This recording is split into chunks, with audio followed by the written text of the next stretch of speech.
Right, so we've got Richard Quigley in today, and if the polls are right, you're going to be the next MP for Isle of Wight West, Richard. Oh yeah, but I'm telling you very tentatively. It's nice to know we're winning with a shout this time, but I'm assuming we're a little bit behind, so every vote does count. So we're not getting complacent in the slightest. You don't think the polls are going to apply to the Isle of Wight?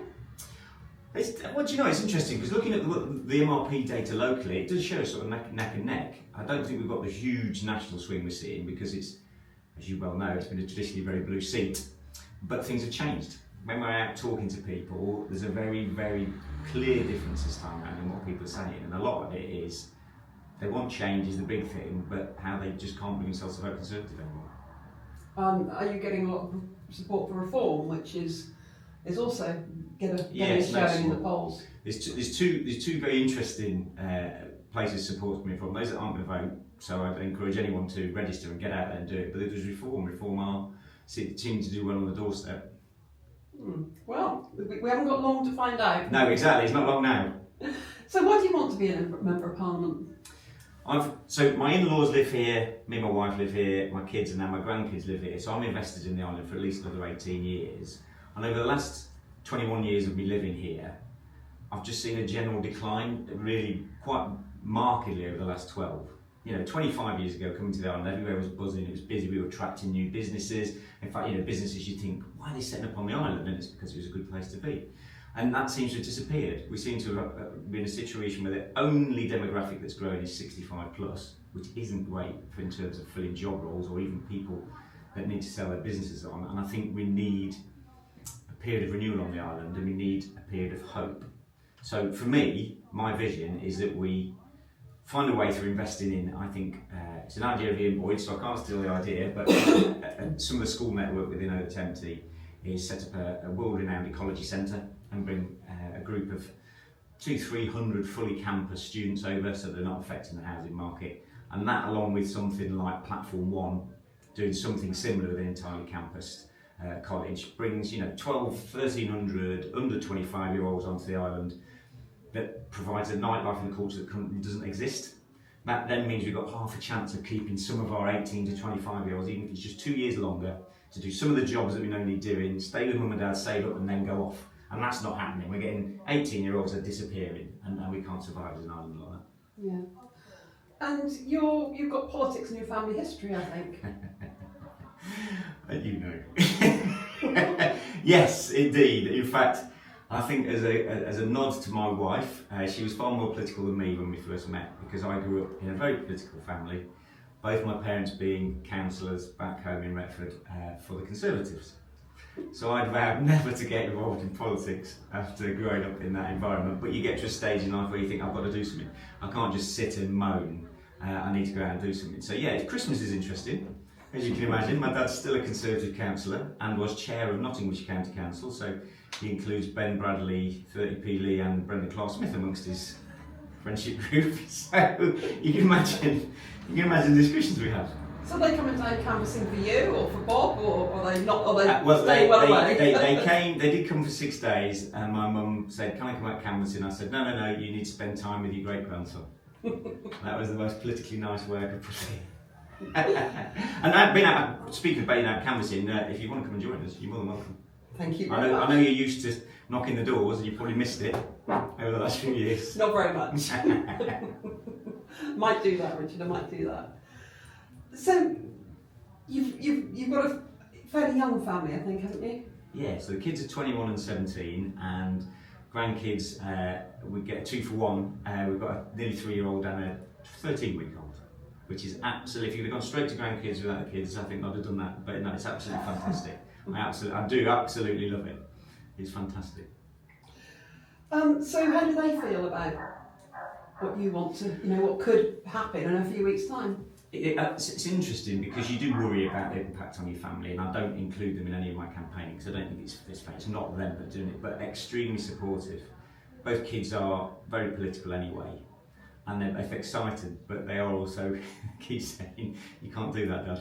Don't do that, Dad." But yeah, very supportive and quite excited, not least because they're aware of what I want to achieve for the island over the next 5-10 years. And really it's about them and their age group and younger.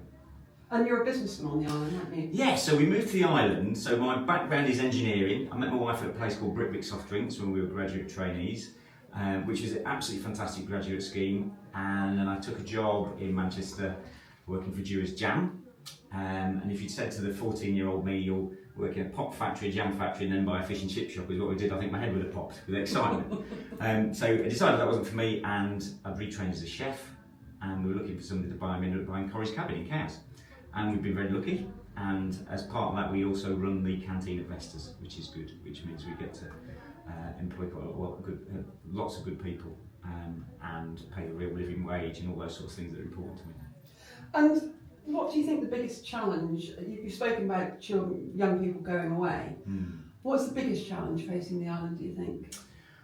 I'll say ferries and then we won't talk about it, because I think that's a huge issue in terms of levelling up, and everybody knows that. But I think housing is one that affects everything at the moment, because there's such a shortage. It has detrimental effects on education. And for me, the core running through the island and what will create our future is education, and getting the education right. So that's everything from, you know, early years through to getting the primary school estate the right size and able to afford to educate, but also not just forcing everyone down the university route. We need, you need proper technical skills, proper technical apprenticeships and qualifications through technical colleges. So for me, it's saying, you know, when you get to the end of your school career, you've got two choices. You can go to university if you want, but you can also go and do an apprenticeship, get a qualification that doesn't stop your earning potential, because the future on the island, we're going to need builders, we're going to need people who can retrofit insulation, install solar and renewable energies, electricians, all those skills that should lead to a good, well-paid job.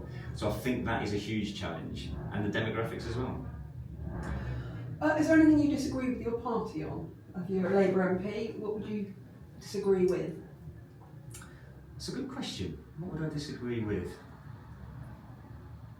I think I would, generally you want to be bolder, more transformative. So in terms of what we see in the media, I want to be bolder, but being at conference and being with Labour MPs, actually that exists there. You know, when you're with them, they're actually talking about transformation and having a government that's doing the things that got to in 1945, the 60s and 1997 and doing more. So I think it's less of a disagreement and more of a, we just need to be bold. We just need change. You know, at the minute, stability would be a massive change.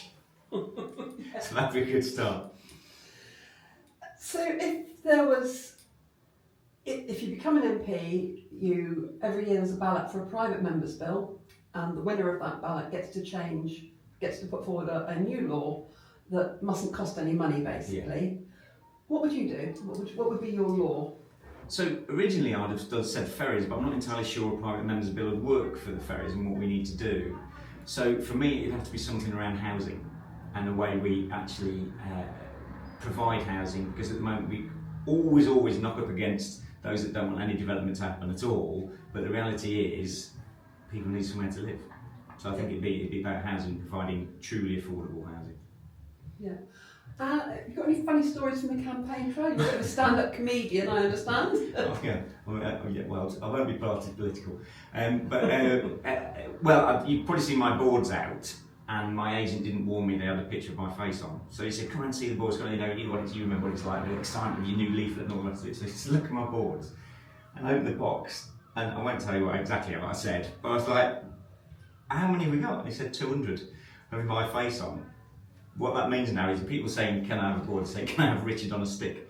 So my WhatsApp groups are full of, you got any more Richards on a stick? So my poor wife and kids have to put up with that. But yeah, I mean, you know what it's like being on the campaign trail, mistaken identity, people aren't entirely sure what party they're voting for, when the general election is, all those things are happening like they do every time. Who are they mistaking you for? It depends which way the sun's shining. It has been said I look a little bit like Bob. I do refute that. Well, somebody in the hustings did say that they would vote for Bob if he was Labour. Well, there you go. Perhaps you should change. I'll knock on the door. Thanks very much, Richard, and Absolute good luck pleasure. and enjoy the rest of your campaign. Thank you.